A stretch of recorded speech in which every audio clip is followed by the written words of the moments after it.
Hi and welcome. How are you doing? Thank you so much for clicking in. If it's your first time seeing me, my name is Mecca. I live in the south of England.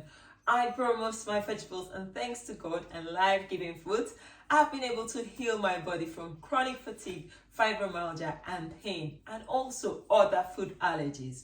One simple thing I had to do, and this is something anyone can do, is change the salt I use in my cooking. Now, cooking salt, table salt, low salt, any salt that is processed, okay, artificially processed, means it's been made in a laboratory, is not the ideal salt for you. People also talk about sea salt being full of toxins and microplastics and other things in the ocean floor. Yes, that is correct, depending on where the sea salt is mined. And then the added iodine, which is also a synthetic iodine, it's not the natural one that you find in things like seaweed, is not, and research is showing that is not as beneficial to the health. So what do I do? Personally, I buy and I prefer using Celtic sea salt or Himalayan pink salt.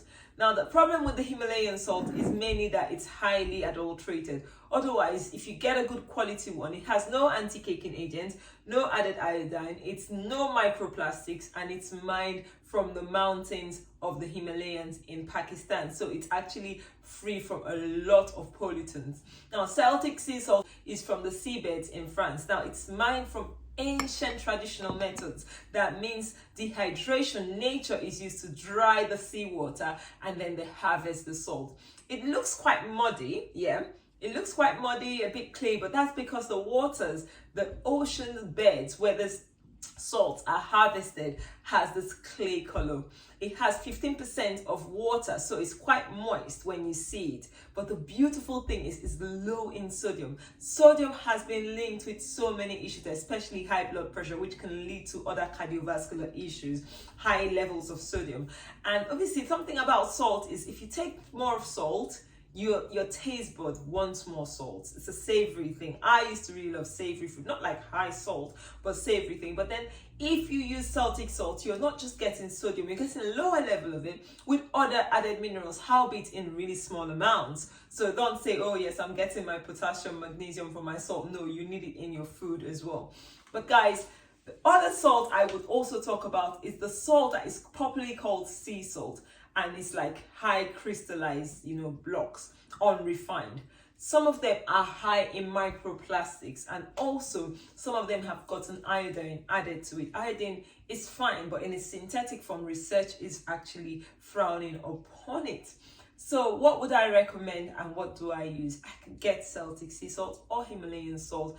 And generally, if you can't get any of these two, which I know in the real world, not everyone can, minimize your salt intake really, really well. And use your herbs to flavor your foods. Reduce your salt intake to help your health, help your blood pressure.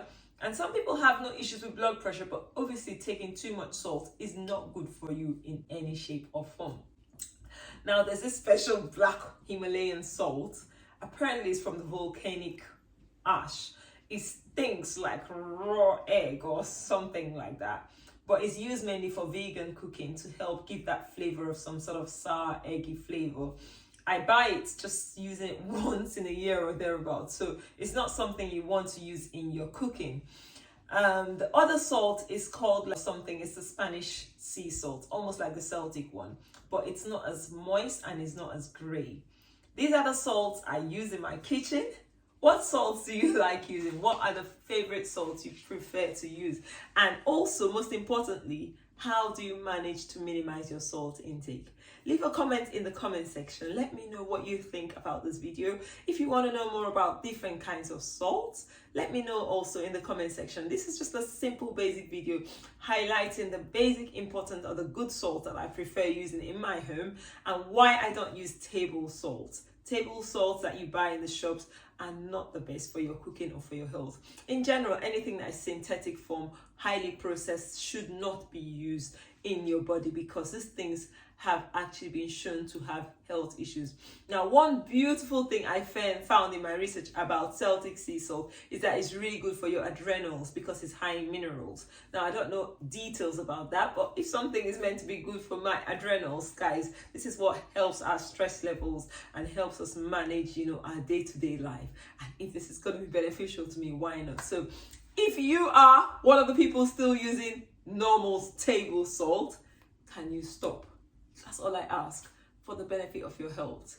You will still enjoy your food, you will still enjoy your life, but just minimize the intake of normal table salt. If you've enjoyed this video, if it's added value to you, give us a thumbs up. Don't forget to subscribe if you haven't yet. And most importantly, share this video to your loved ones. Share it. And also, until next time, I'll see you in another video. Stay healthy and bye. Ooh.